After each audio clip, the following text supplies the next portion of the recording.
శ్రీగురుభ్యో నమ. హరి ఓం.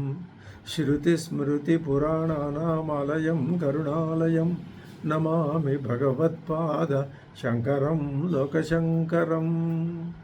ఓం సహనావతు సహనౌ భునక్తు సహ వీర్యంకరవావహై తేజస్వినావధీతమస్తు మా విద్విషావహై. ఓం శాంతి శాంతి శాంతి. భగవత్పాదులు తాం యోగమితి మన్యంతే స్థిరామింద్రియధారణాం అప్రమత్తస్తదా భవతి యోగో హి ప్రభవాప్యయౌ. యోగ ధారణా పద్ధతి ద్వారా మనస్సును నియంత్రించి బుద్ధిని కూడా నియంత్రించి పరమాత్మ తత్వాన్ని పట్టుకుందాం అనుకున్న వాళ్ళు చాలా అప్రమత్తంగా ఉండాలి అని ఆ విషయాన్ని చెప్పి, ఇప్పుడు అంతకంటే అద్భుతమైన ముఖ్యమైనటువంటి విషయాన్ని అనుగ్రహ భాషణ రూపంలో ఈ తర్వాత మంత్రవర్ణానికి భాష్య రూపంలో అందిస్తున్నారు. అది చాలా అద్భుతమైన విషయం. నైవ వాచ న మనసా శక్తుం ప్రాప్తుం శక్యో న చక్షుషా. నైవ వాచా న మనసా ప్రాప్తుం శక్యో న చక్షుషా. అస్తి బ్రువతోన్యత్ర కథం తదుపలభ్యతే. అస్తి నాస్తి అని ఉందా లేదా, కొంతమంది ఉంది అంటున్నారు, కొంతమంది లేదంటున్నారు. నాకు ఏ విషయం నేను తెలుసుకోవాల్సిందే, నాకు నువ్వు చెప్పాల్సిందే అని గట్టిగా పట్టు కూర్చున్నాడు కదా నచికేతుడు. మరి దానికి ఆయన అస్థియత అని ప్రూవ్ చేసి ఏ విధంగా తెలుసుకోవాలో, ఎలా తెలుసుకోవాలో, ఏ జాగ్రత్తలు వహించాలో అనే విషయాలన్నీ ఏ ఒక్క చిన్న విషయాన్ని కూడా విడిచిపెట్టకుండా స్పష్టంగా యమధర్మరాజు చెప్పుకుంటూ వచ్చి ఇప్పుడు ఇక్కడ ఏమంటున్నాడు, ఏమయ్యా, ఒకడు ఉంది అనుకునే బుద్ధితో ఉన్నాడు, వాడికి దొరుకుతుందా? ఒకడు లేదు అనుకునే బుద్ధితో ఉన్నాడు, వీడికి దొరుకుతుందా? లోకంలో సామాన్యంగా ఇందులో న్యాయం చెప్పమంటే ఎవరైనా ఏం చేస్తారు? అదేమిటండి, లేదు అనుకునే వాడికి ఉన్నది ఎలా కనపడుతుంది?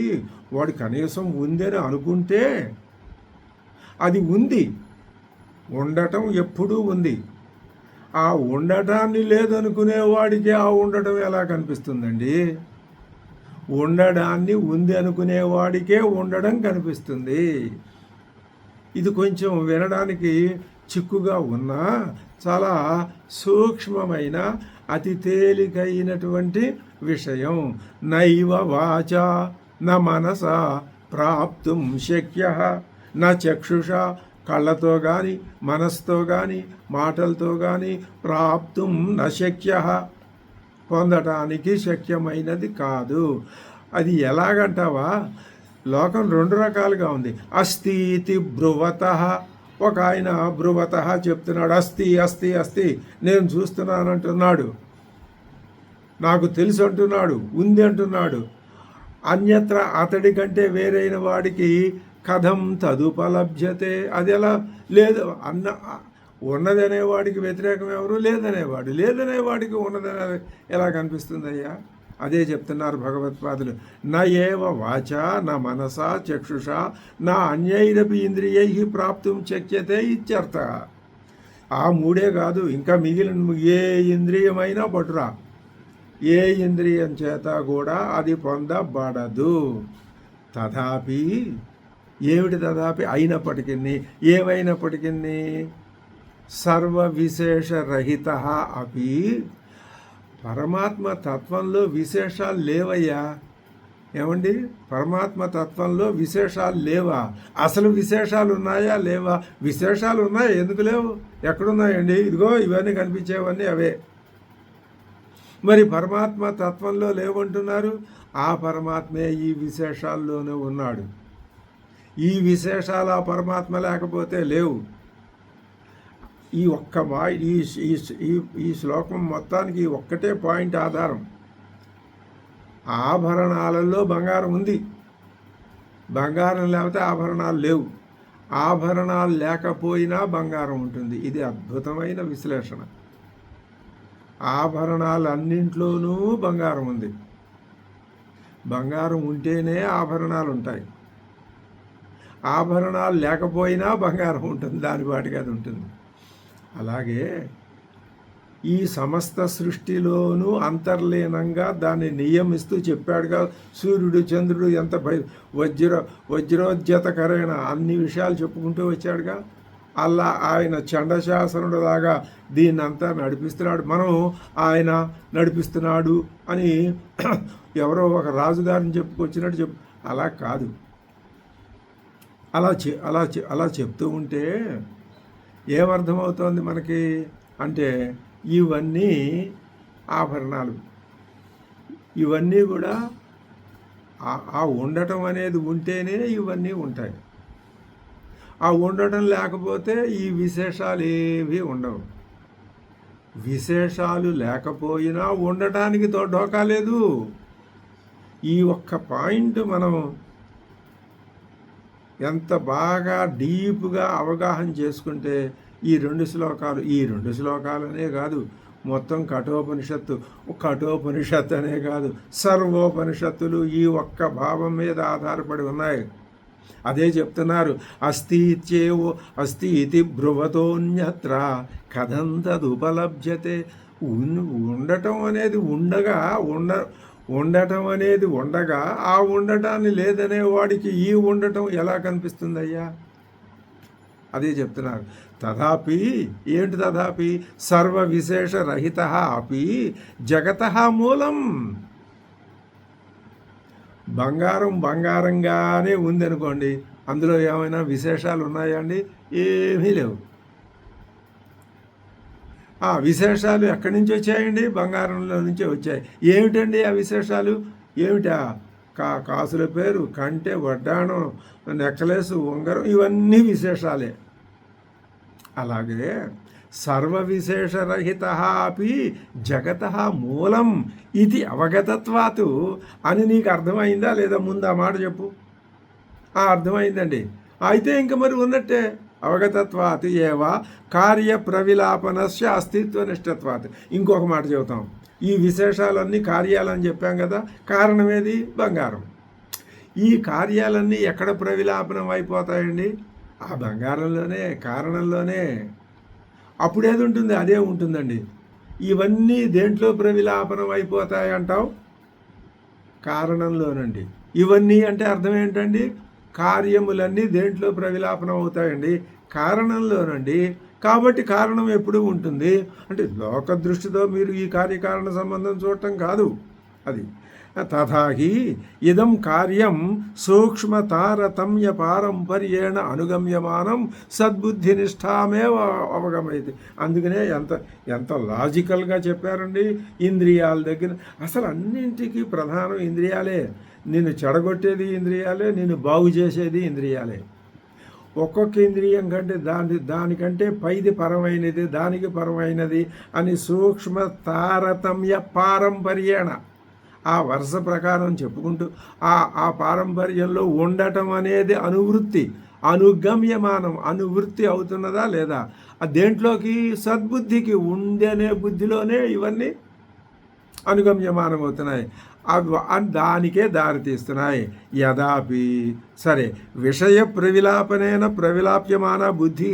ఏమంటే మీరు మాట అన్నారు, అన్నింటినీ ప్రవిలాపనం చేసుకుని బుద్ధిని కూడా ప్రవిలాపనం చేసి పారేస్తే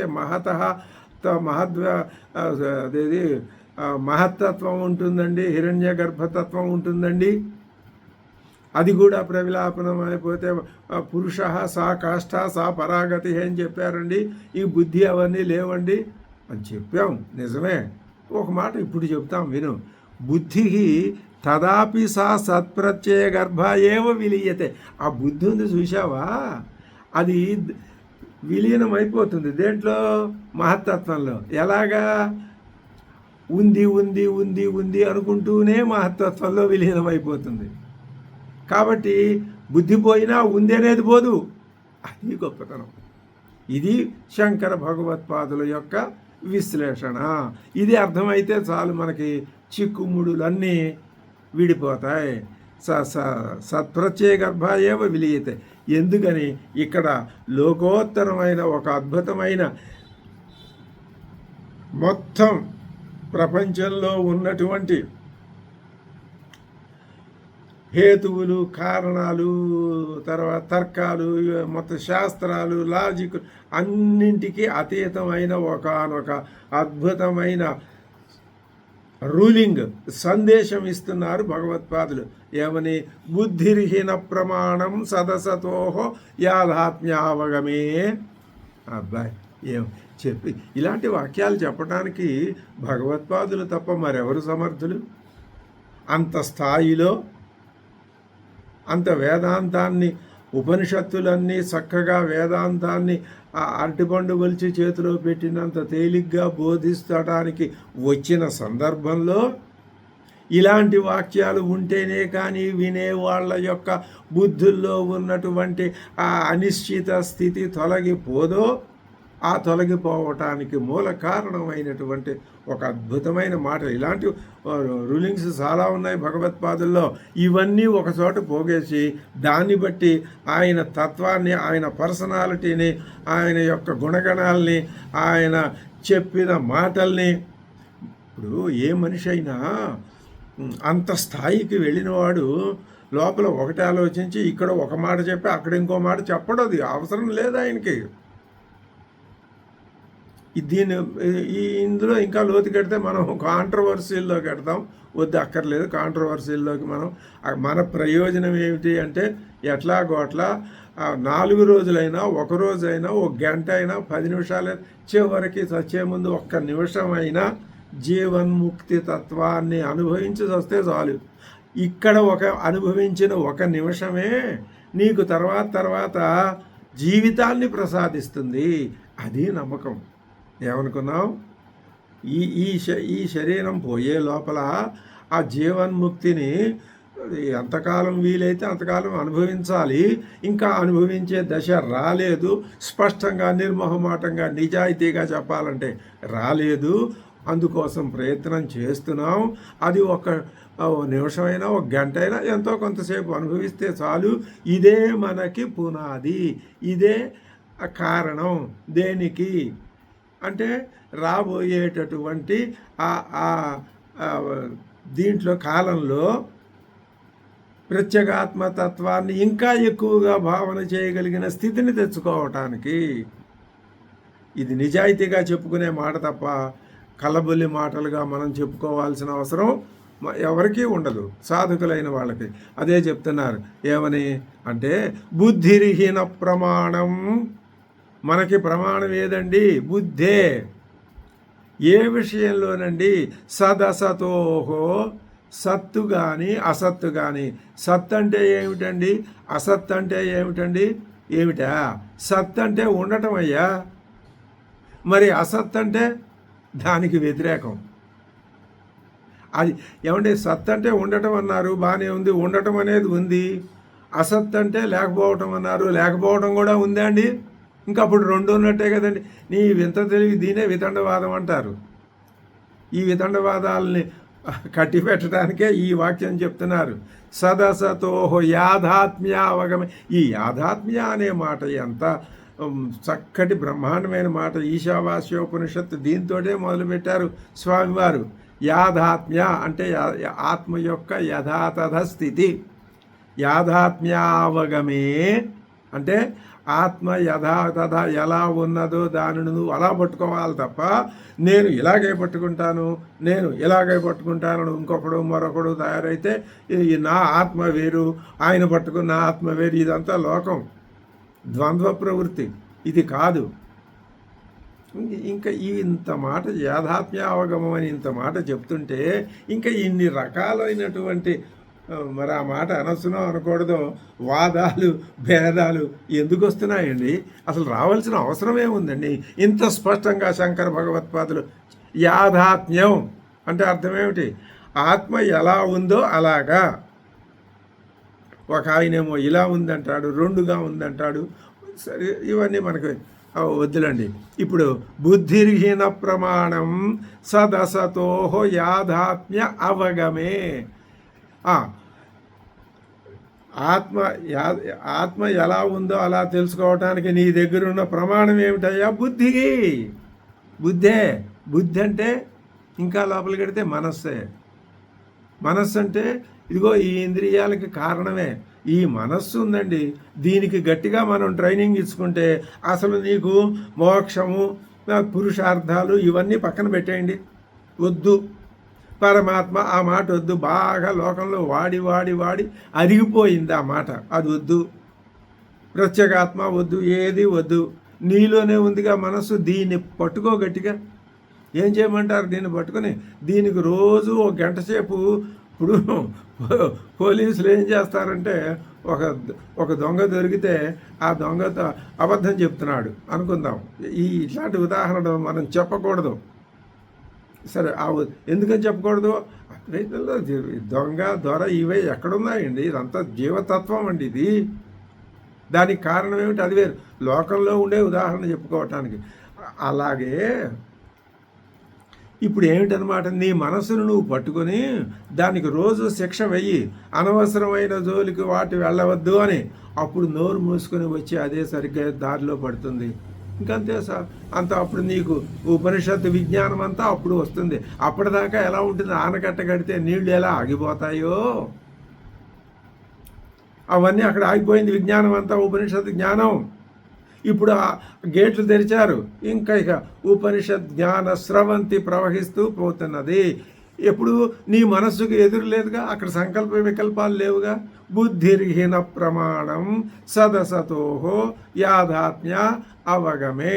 మనం ముల్లోకాలు కూడా సాష్టాంగ నమస్కారం చేయాలి గురువు గారికి, స్వామివారికి, జగద్గురువులకి. ఈ ఒక్క వాక్యం చెప్పినందుకు బుద్ధిర్హీన ప్రమాణం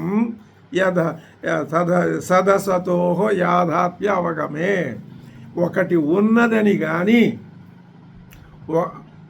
లేదని కానీ ఏ ప్రమాణంతో నువ్వు చెప్పగలవు? ఒక ఆయన ఏమన్నాడు? ఉందండి భగవంతుడు అస్థితి. కొంతమంది ఉందంటున్నారు, కొంతమంది లేదంటున్నారు. అసలు అందుకేగా మనకి ఈ చర్చ వచ్చింది. ఉందని కొందరు అంటున్నారు. కొంతమంది ఒక ఆయన ఏమంటాడు, లేదయ్యా అంతా విడిదే తప్పులేదు. ఎందుకంటే ఆయన అలా ఎందుకు అంటున్నాడు, ఈయన ఇలా ఎందుకు, ఈ విషయం చర్చించవచ్చు, తప్పులేదు. ఇందులో కాంట్రవర్సీ ఉండదు. ఎందుకని అంటున్నాడు అంటే ఈ లోకం పద్ధతి అదండి. అసలు ఈ సృష్టి ధర్మమే అది. సంకల్ప వికల్ప. సంకల్పం ఉంది అంటే వికల్పం వచ్చి తీరుతుంది. మరి ఈయన ఉందంటే ఆయన లేదనక ఏమంటాడు? అందరూ 100కి 100 మంది ఉందేనే అంట అనరు. అంటే అదే అసలు అప్పుడు అదే మొత్తం పరమాత్మ తత్వం అక్కడ కనపడుతూనే ఉంటుంది. అంటలేదు కాబట్టే తలకాయ పగలగొట్టుకుంటేనే కానీ అర్థం కావట్లా. సరే, ఒక వస్తువు ఉన్నదని కానీ లేదని కానీ నువ్వు ఎలా చెప్పగలవు అంటే బుద్ధి మాత్రం చేతనే చెప్పగలము. ప్రమాణం ఏది నీకు? బుద్ధిర్హీనః, మనకి మాకు ప్రమాణం ఏది? బుద్ధి. అదేంటండి, మీకు ఉందని చెప్పడానికి బుద్ధి ప్రమాణమా? మరి మేము లేదని చెప్తున్నాంగా, మాకేం? నీకు బుద్ధే ప్రమాణం అయ్యా. అక్కడ పడుతున్నావు బోర్లా పడిపోయావు నువ్వు. నీకే ఏ ప్రమాణంతో లేదని చెప్తున్నావయ్యా? నువ్వు నాకు ఒక ముక్క చెప్పు. నువ్వు ఏ ప్రమాణాన్ని ఆసరా చేసుకొని లేదు లేదు లేదు అంటున్నావు? తప్పదండి, నేను బుద్ధిని ప్రమాణం చేసుకునే చెప్పాలి. లేకపోతే నా దగ్గర ఇంకేముందిగా, ఇంకేం లేదు. మరి ఇంకేం లేదని అంటావేమయ్యా? బుద్ధి ఉంది కదయ్యా. బుద్ధిని ఉంచుకొని లేదు లేదంటావు. అదేంటండి మీరు భగవంతుడు పరమాత్మ ఈ మాటలు మళ్ళీ ఇలా మాట మేము ఆ మాటలు ఏమీ మార్చడం లేదు. జ్ఞానము ప్రజ్ఞానం బ్రహ్మ. అందుకనే ఆ ఐతరేయోపనిషత్తు చెప్పినటువంటి ప్రజ్ఞానం బ్రహ్మ అన్న వాక్యం 4 వాక్యాల్లో ఒక మహావాక్యం చేసి పెద్దలందరూ మనకి బోధించి వెళ్ళిపోయారు. ఆ జ్ఞానమేనయ్యా బుద్ధి అంటే. ఇంకేమిటయ్యా? లోకంలోకి వచ్చి వేషం వేసుకుంటే బుద్ధి, వేషం తీసి అసలు ఒరిజినల్లోకి వెళ్ళిపోతే అదే జ్ఞానం. అలా చెప్పు, సరిపోతుంది. మరి ఇంక లేదంటే ఎలా కుదురుతుందయ్యా? ఎంత అద్భుతమైన రూలింగ్ ఇచ్చారు భగవత్పాదులు. బుద్ధిర్హీన ప్రమాణం సదసతోహో యాథాత్మ్య అవగమే. అద్భుతం. ఇప్పుడు ఇంకొక మాట దాని మీదే ముందుకెళ్ళి ఇంకొక మాట చెప్తున్నారు. ఏమని? మూలంచే జగత నశ్యాతు. ఒక్కొక్క చోట ఇది ఏదో జరిగిందండి చరిత్రలో. భగవత్పాదులు చెప్పిన వాక్యాలని చెప్పినట్లుగా మన దాకా రావాలా, మధ్యలో ఎవరో ట్విస్టింగ్లు చేశారు. నాకు బాగా అనుమానం అది. ఒక్కొక్క చోట బాగా కంప్రెస్ అయిపోయి అర్థం కాని అయోమయమైన ప్యాసేజీలు అయినాయి. ఆయన అలా చెప్పడం ఎప్పుడు చక్కగా శిష్యులంటే ఎంత అభిమానం. అయ్యో మనము దాన్ని బాగా ప్రెస్సింగ్ చేసి చెప్తే వాళ్ళకి అర్థం కాదని ఆయనకి బాధ లోపల. లేకపోతే ఇలా చెప్తాడా? మూలం చే జగత నశ్యాత్. అయితే మాటలు ముందు వెనక ఆయన శైలే అది. అన్ని మాటలు ఒకే కర్త కర్మ క్రియ వరుసలో రావు. అలా చెప్తే భగవత్పాదులు ఎందుకు అవుతారు? ఆయన క్రియ ముందు పెడతాడు, కర్త ముందు పెడతాడు, కర్మ ముందు పెడతాడు. 3 విశేషణాల్లో ఒక విశేషణం ముందు పెట్టి మిగతావేవో పట్టుకొచ్చి మధ్యలో పెట్టి ఈ 2 విశేషణాలని ఎక్కడో చివర పెడతాడు. అక్కడి నుంచి తీసుకొచ్చి ఇక్కడ పెట్టుకొని మనం లేకపోతే కంగారు పడిపోతాం. ఒక్కొక్క చోట ప్లెయిన్గా ఉంటుంది. సరే, ఇప్పుడు స్థితస్య గతిశ్చంతనీయ అని ఒక మాట ఉంది లోకంలో. ఉన్నదాని గురించి ఆలోచించాలి కానీ ఇలా జరిగిందేమిటి, అలా జరిగిందేమిటి, ఇవన్నీ అనవసరం, వేస్ట్. మూలం చేద్ జగత నశ్యాతు. ప్రపంచానికి మూలమే ఉండి ఉండక పోయినట్లయితే అసదన్వితమేవ ఇదం కార్యం. ఈ కార్యం, ఈ కనిపించే కార్యం అంటే ఏదండి? ఇగో ఇవే, ఈ భూమి, నువ్వు, నేను, ఈ సంసారం, ఇదంతా ఇది అసదన్వితమే అంటే అసత్తే అని అనుకున్నట్లయితే అసదిత్యావం గృహ్యేత. అంతా లేదు లేదనే అనాలి, ఆ లేదు లేదనే అర్థం చేసుకోవాలి అందరూ. ఎక్కడా ఎవడు ఇది లేదని ఎవరు అంటలేదే. నతు ఏతదస్తి, అలా జరగట్లేదే, అలా లేదంటారా? మరి ఎలా ఉందంటారండి మీరు? అంటే చెప్పమంటావా?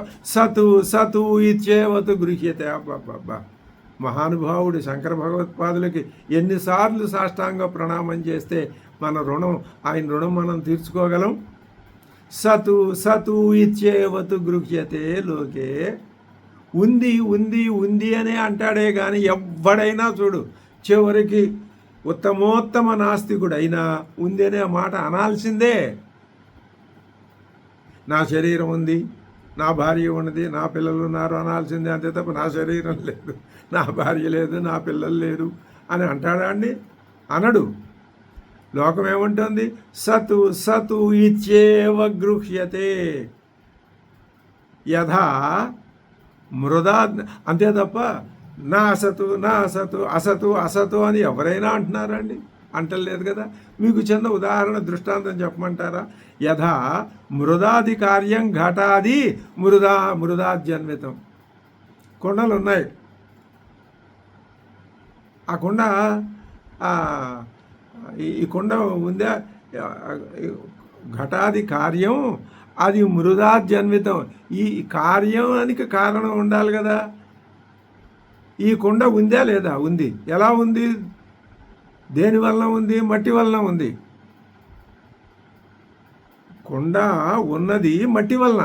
మృదాది అన్వితం, మృत्यు చేత అన్వితమయ్యి ఘటమస్తి. అంతేగాని మృదన్వితం కాకుండా ఘటం ఉందా? లేదు. తస్మాత్ జగత మూలం అస్తి ఆత్మా. ఈ కార్యానికి మూలం ఉండి తీరాలి. మూలం లేకుండా కార్యం లేదు, ఇది ఒప్పుకోవాల్సిందే. కాబట్టి ఈ జగత్తు మొత్తానికి ఉండటమే ఆత్మ, అదే పరమాత్మ. అదే ప్రత్యేగాత్మ. ఈ ప్రత్యేగాత్మని నిరూపించటానికి 10 ఉపనిషత్తులు ఎంత శ్రమ పడినాయో మనం చెప్పలేం. కాబట్టి ఇప్పుడు ఇంకొక మాట చెప్తాం. అకస్మాత్ ఎందుకంటారా అంటే అందుకని ఇప్పుడు మేమేం చేయాలి? జగత్తుకి మూలం ఉన్నదని ఉపలబ్ధవ్య అంటే అనుకోబడవలసిందే, ఒప్పుకోవలసిందే, తెలుసుకోవలసిందే. అకస్మాత్ అండి ఎందుకండి అంటావా? అస్థీతి బ్రువతోన్యత్ర కథం తదుపలభ్యతే. అస్థీతి బ్రువత అన్యత్ర, ఉన్నది అనేవాడు కానివాడు, బ్రువత చెబుతూ ఉన్నవాడి కంటే అన్యత్ర వేరొకడు అంటే మరొకడు వాడేం చెప్తున్నాడు? లేదని చెప్తున్నాడు. అంటే అస్తిత్వవాదులు ఎలాంటి వాళ్ళు తెలుసా? ఆస్తికులు. ఆగమార్థానుసారిణ, ఆగమం గురు శిష్య పరంపరగా వస్తున్నటువంటి అర్థాన్ని అనుసరించే వాళ్ళు శ్రద్ధధానాత్, వాళ్ళు శ్రద్ధధానాత్ ఆ శ్రద్ధని కలిగి ఉండటం వలన అన్యత్ర అటువంటి వాళ్ళకంటే అన్యత్ర వేరైన వాళ్ళు ఎవరున్నారు? నాస్తికవాదిని. నా అస్థి ఇది వాదించేవాడు నాస్తికవాది. ఆ నాస్తికవాదిని ఆయన ఏమంటున్నాడు? నాస్తి జగతో మూలం అంటున్నాడు ఆయన.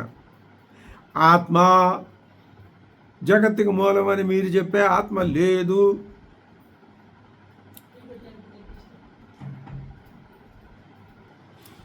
కొంచెం ఎగతాళిగా ఏమంటున్నారు?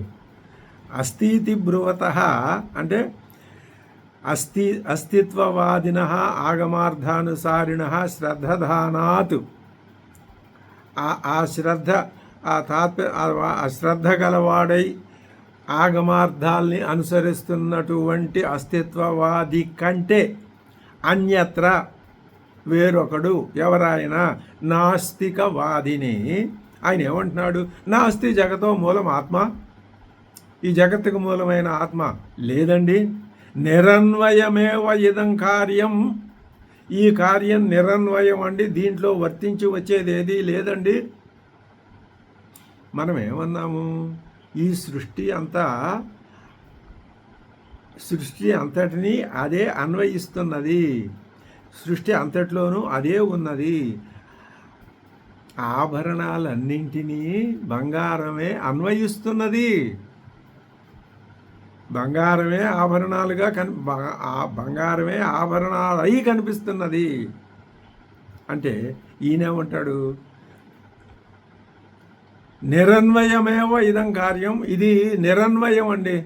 నిరన్వయం అంటే ఏది దీన్ని అనుసరించి దీనిలో లేదండి, ఇది దేన్ని పట్టుకొని వేలాడుతూ రాలేదండి, అది నిరన్వయం అండి. పైగా అభావాంతం ప్రలీయతే, అభావంలోనే కలిసిపోతుందండి. అన్వయం లేకుండా వచ్చింది అభావంలో కలిసిపోతుందండి. ఇందులో ఇలా చెప్పటంలో బాగానే ఉంది. మరి ఏది లేకుండా కార్యము అన్నప్పుడు కారణం ఉండాలి కదా.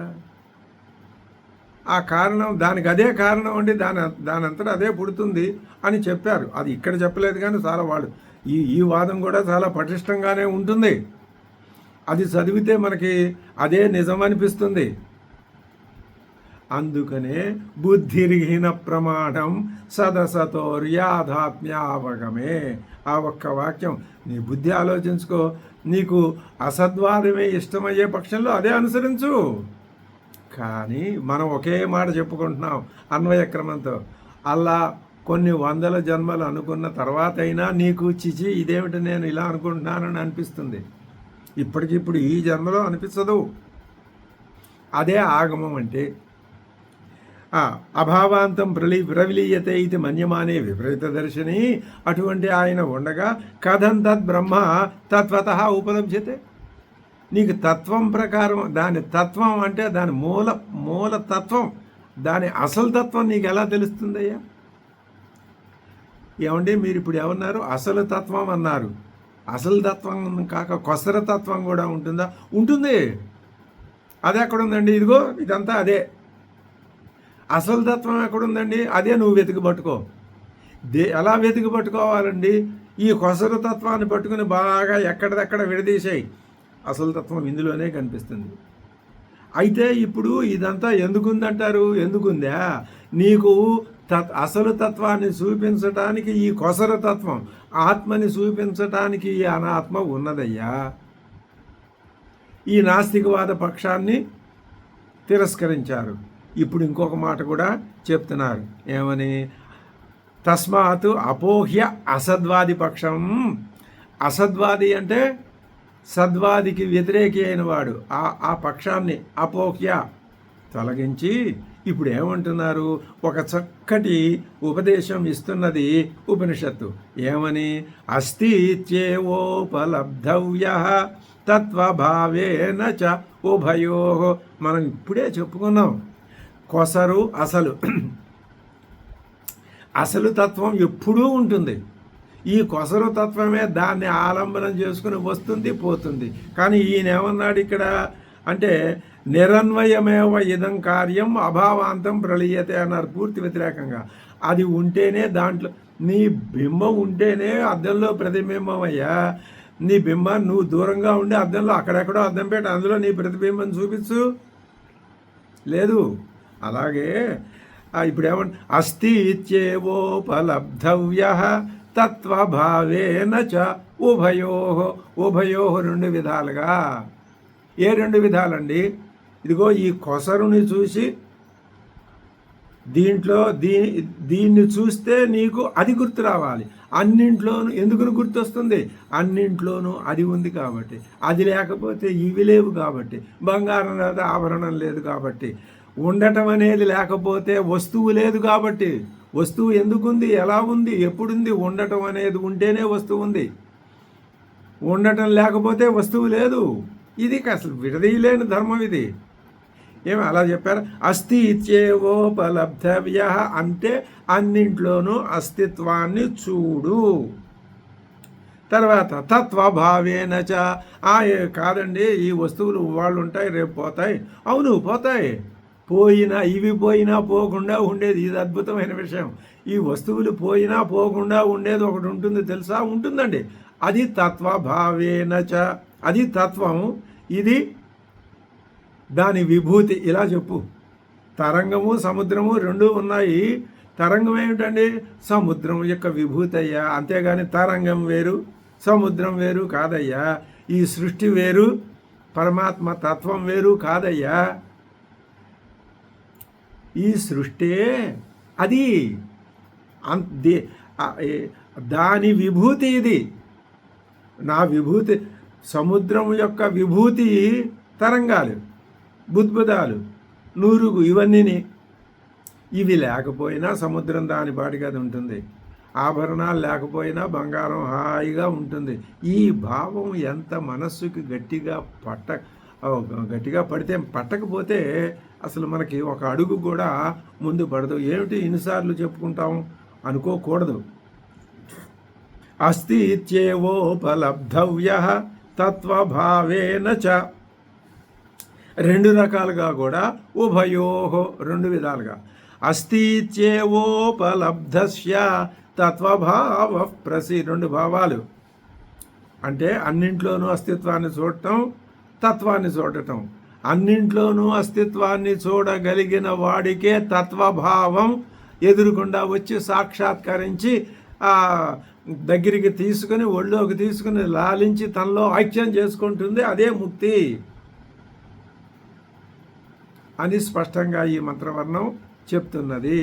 అస్తి ఇత్యేవోపలబ్ధవ్య తత్వభావేన చ ఉభయోః. అస్తి ఇత్యేవోపలబ్ధస్య తత్వభావ ప్రసీదతి. అస్థితి ఏవ ఆత్మా ఉపలబ్ధవ్యః సత్కార్యః బుద్ధ్యాద్యుపాధిః. యదా తు తద్రహితః అవిక్రియః ఆత్మా కార్యంచ కారణ వ్యతిరేకేన నాస్తి. వాచారంభణం వికారం. ఏమంటే కారణం లేకుండా కార్యం ఎక్కడా లేదు, ఉటిదే.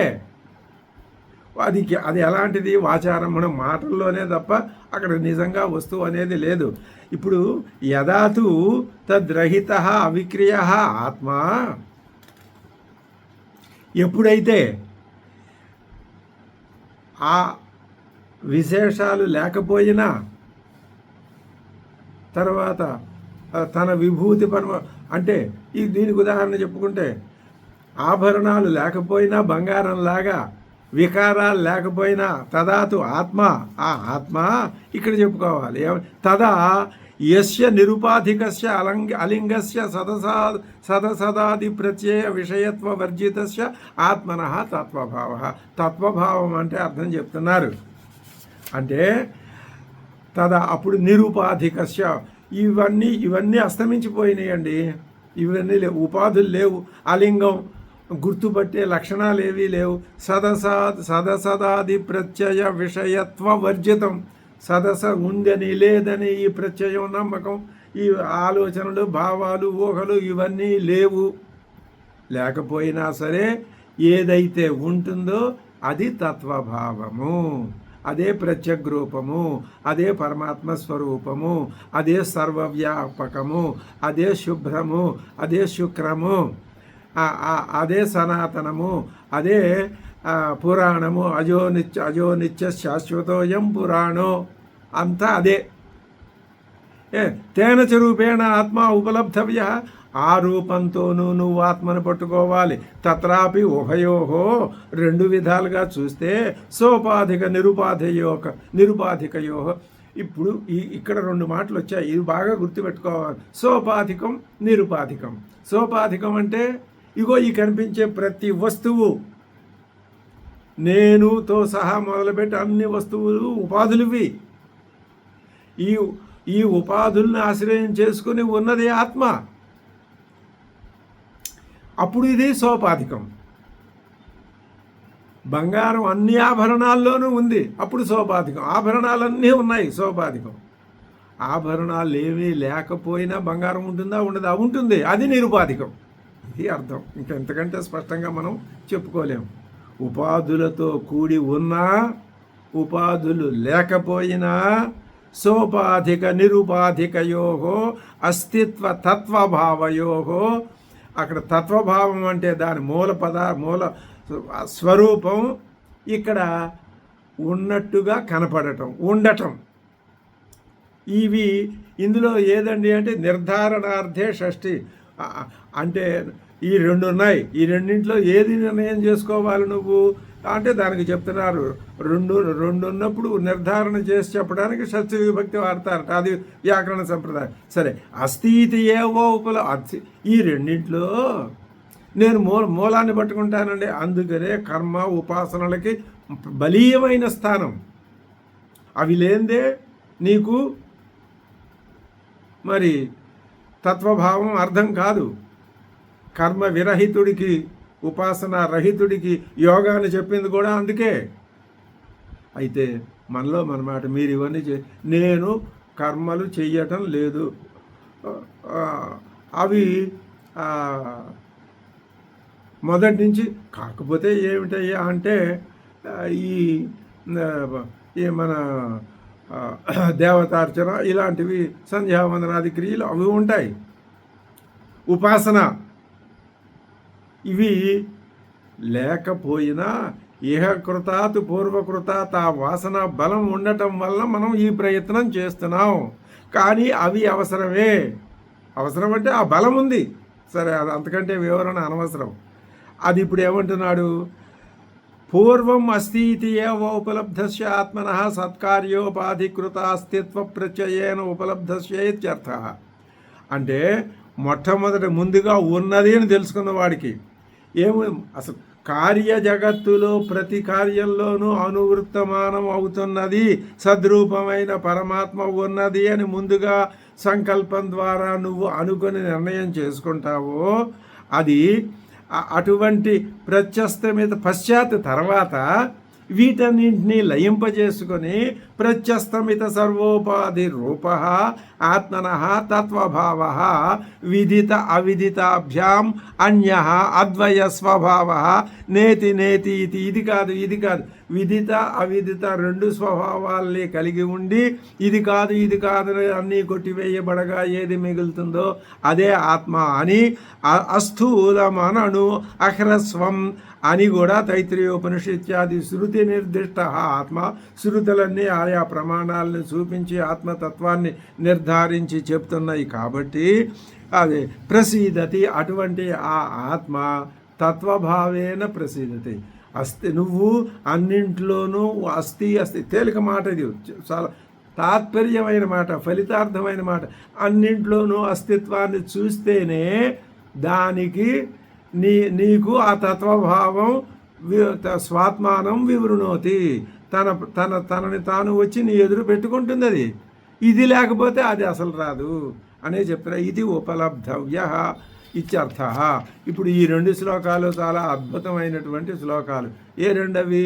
నైవ వాచాన మనసా ప్రాప్తుం శక్యో న చక్షుషా అస్తితి బ్రువతోన్యత్ర కథం తదుపలభ్యతే అస్తిత్యేవోపలబ్ధవ్యః తత్వభావేన చ ఉభయోః అస్తిత్యేవోపలబ్ధస్య తత్వభావః ప్రసీదతి. ఓం సహనావతు సహనౌ భునక్తు సహ వీర్యం కరవావహై తేజస్వినావధీతమస్తు మా విద్విషావహై. ఓం శాంతి శాంతి శాంతి.